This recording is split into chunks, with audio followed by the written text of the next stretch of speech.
With the US out, the WHO is in a bit of a conundrum. Are they going to get fooled again?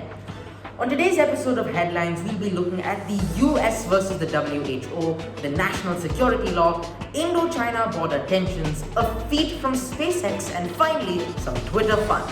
Welcome to Headlines.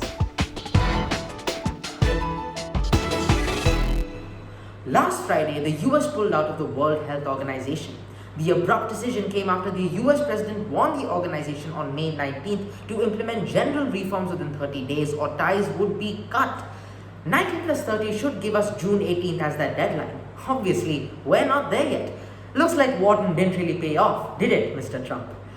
The US sees the WHO and its Director General as being complicit in covering up the COVID-19 outbreak in China, which was the main cause for the pullout.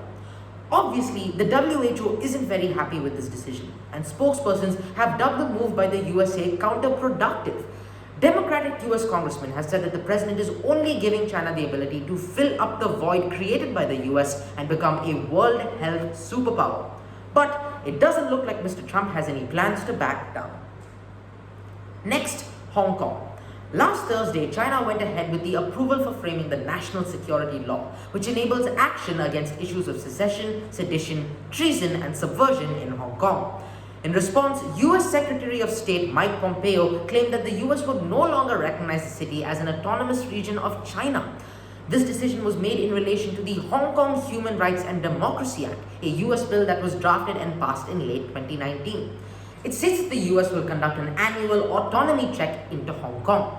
If Hong Kong doesn't pass this vibe check, or in professional words, hold a high degree of autonomy, the US will discontinue the special trade and economic relationship that it has with Hong Kong. This means that the same Chinese tariffs and trade restrictions will apply to Hong Kong as well. And with the framing of the national security law being done outside of Hong Kong's basic law framework, it's very likely that the US will make this move. The UK, on its part, has declared that they will accept British nationals in Hong Kong into the country should China go ahead with the national security law.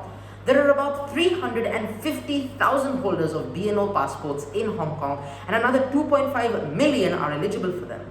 These individuals will be allowed in the UK for an extendable period of 12 months, putting them on the path for citizenship. While announcing this, Prime Minister Boris Johnson stated that Hong Kong succeeds because its people are free.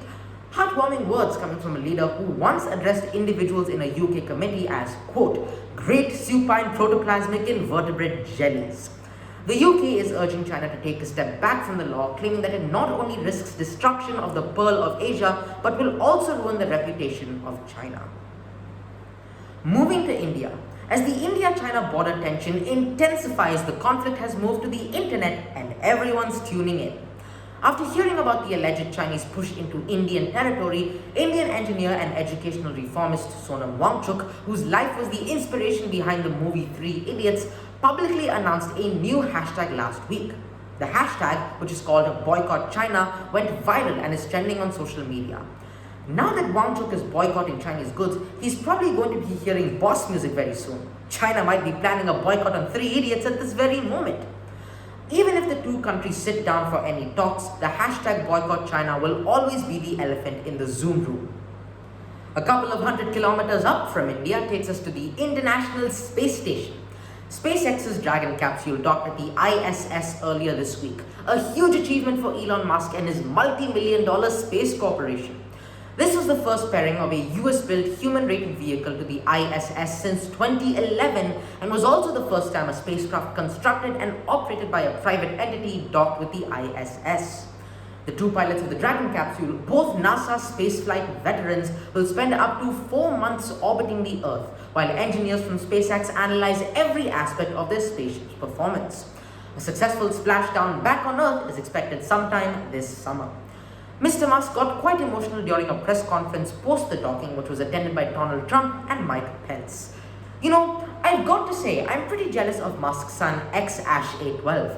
He got to watch a rocket launch just weeks after he was born. All I got was Barney the dinosaur. Finally, to the virtual world. In a hilarious internet scuffle last week, Twitter put a fact-check label on one of President Trump's tweets regarding voting through mail. Trump responded to this stamp by stating that he would shut down Twitter, and get this, he announced this on Twitter.